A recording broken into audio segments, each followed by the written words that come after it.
வணக்கம். த ஃபிளிக்ஸ் ஜெட்ஸ் தமிழ் சேனலுக்கு வந்ததுக்கு நன்றி.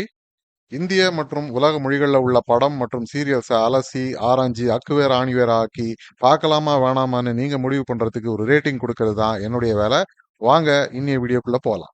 இன்னைக்கு நாம பார்க்க போறது நெட்ஃபிளிக்ஸ்ல சில நாட்களுக்கு முன்னாடி வெளியான மணி ஹெய்ஸ்ட் பெர்லின் அப்படிங்கிற சீரியலோட விமர்சனம். 8 எபிசோடு 40லேருந்து 50 நிமிஷத்துக்கு ஒன்று இருக்கும். Spanish original. இது தமிழ், இங்கிலீஷ்னு பல மொழிகளில் டப்பிங்கில் அவைலபிளாக இருக்கு. சீரியலோட டைரக்டர் அலெக்ஸ் பீன்யா. மணி ஹெய்ஸ்ட்ங்கிற பேரில் பல சீரியல்கள் இருக்கு. இந்த வரிசையில் லேட்டஸ்டாக வந்திருக்கிற ஒரு சீரியல் தான் இது. மணி ஹெய்ஸ்ட்டுக்குன்னு ஒரு பெரிய ஃபேன் ஃபாலோயிங் அந்த ஒரிஜினல் சீரீஸ் வந்த பகரம் உருவாச்சு. இதனால இந்த சீரியலை வச்சு பல ஸ்பின் ஆஃப் சீரியல்ஸ், டாக்குமெண்ட்ரின்னு வெளியில் வந்தது. இதுல பெர்லின் அப்படிங்கிற கேரக்டரை வச்சு வந்த சீரீஸோட ஒரு ப்ரீக்வல் இது அப்படின்னு சொல்றாங்க. அப்போ அந்த சீரீஸ்லாம் பார்த்த பிறகுதான் இந்த சீரியலை பார்க்கணுமா அப்படின்னா அதுக்கான எந்த தேவையும் இல்லை. இது வரைக்கும் மணி ஹெய்ஸ்டே பார்க்காதவங்க கூட தாராளமா இந்த சீரியலை பார்க்கலாம். சீரியலோட முக்கிய பாத்திரத்தோட பேர் தான் பெர்லின். பெட்ரோ அலோன்சோ இந்த பாத்திரத்தில் நடிச்சிருக்காரு. இவர் டேமியன் அப்படின்னு தன்னுடைய ஒரு நண்பரோட சேர்ந்துக்கிட்டு ஒரு சின்ன 6 பேர் கொண்ட டீமை ஃபார்ம் பண்றாரு. இந்த ஹெய்ஸ்ட் படங்கள்ல வரா மாதிரி ஒவ்வொருத்தருக்கும் ஒரு தனி திறமை உண்டு. இதை வச்சுக்கிட்டு 44 மில்லியன் யூரோ மதிப்புள்ள நகைங்களை பாரிஸ்ல இருக்கிற ஒரு ஆக்ஷன் ஹவுஸோட சேஃப்லேருந்து எப்படி இவங்க கொள்ளை அடிக்கிறதுக்கு பிளான் போடுறாங்க, அதில் இவங்க வெற்றி அடைஞ்சாங்களா இல்லையா அப்படிங்கிறது தான் சுருக்கமா இந்த சீரியலோட கதை.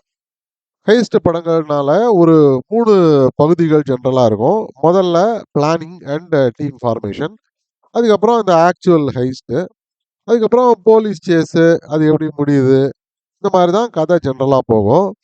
இந்த மாதிரி ஹெய்ஸ்ட் மூவிஸ் பார்த்தவங்களுக்கு இது நல்லாவே தெரியும்.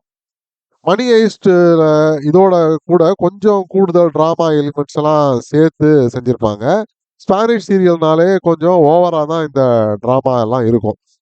நம்ம ஊரையும் மிஞ்சுற அளவுக்கு ஒரு ஓவர் ட்ராமா தான் இந்த மாதிரி சீரியல்கள்லாம் இருக்கும். இந்த சீரீஸும் அதே மாதிரி தான்.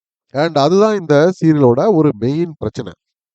ஹெய்ஸ்ட் ஸ்டோரியில கொஞ்சம் ட்ராமா கலக்கிறது அப்படிங்கிறது போய் ட்ராமா ஸ்டோரியில கொஞ்சம் போனா போகுதுன்னு ஹெய்ஸ்டையும் கலந்து கொடுத்துருக்காங்க. சீரியல்ல மிஞ்சி போனா ஒரு 20% டைம் தான் இந்த ஹெய்ஸ்ட் சம்மந்தப்பட்ட காட்சிகள் வரும். மீதி 80% நேரம் இதுல வரக்கூடிய அந்த முக்கிய பாத்திரங்களோட பர்சனல் லைஃபு, அவங்களோட பாஸ்ட் லைஃபு, காதல், கத்திரிக்கான்னு தான் இந்த கதையை நகரும். அதனால இது ஹெய்ஸ்ட் ட்ராமான்னு நினைச்சு பார்க்க வரவங்களுக்கு ஒரு பெரிய டிசப்பாயின்மெண்ட் தான் காத்துட்டு இருக்குன்னு நான் சொல்லுவேன். ஏதோ பாடம் ஒப்பிக்கிற மாதிரி நீளமா பிளானை நம்ம பெர்லின் மற்றும் டேமியன் ஒப்பிப்பாங்க.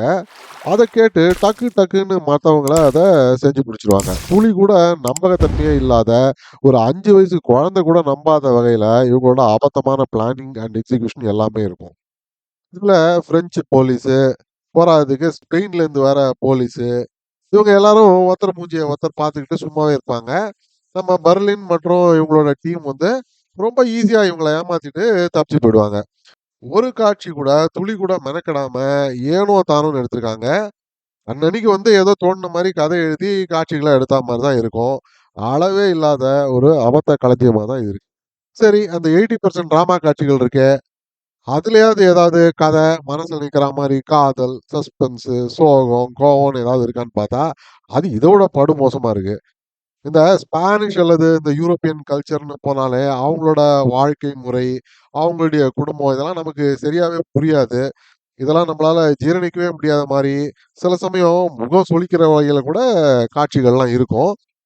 இந்த சீரியல் அது எல்லாத்துக்கும் மேல ஒரு உச்சகட்டமான வகையில கதை எழுதியிருக்காங்க. ஏற்கனவே கல்யாணம் ஆன ஒரு பொண்ணு பின்னாடி தான் சீரியலோட முக்கியமான கதாபாத்திரம் பெர்லின் சுத்துவாரு. அவங்கள ஏமாத்தி கணவன் கிட்ட இருந்து பிரிச்சு எப்படியாவது இவரு அவங்கள கூட்டிட்டு போயிடணும் அப்படிங்கிறது தான் இவருடைய பிளானிங்க. இந்த ஹெய்ஸ்டுக்கு போடுற பிளானோட டபுள் நேரம் இந்த பிளானிங்ல தான் இவர் செலவு பண்ணுவாரு. நான் சும்மா ஒரு பேச்சுக்கு சொல்ல, நிஜமாவே தான். இது மாதிரி தான் ஒவ்வொருத்தருடைய கதையும். 8 எபிசோட்ல 6 எபிசோடுக்கான நேரம் இந்த மாதிரி கதைகள்ல தான் இருக்கும். தாங்கவே முடியல.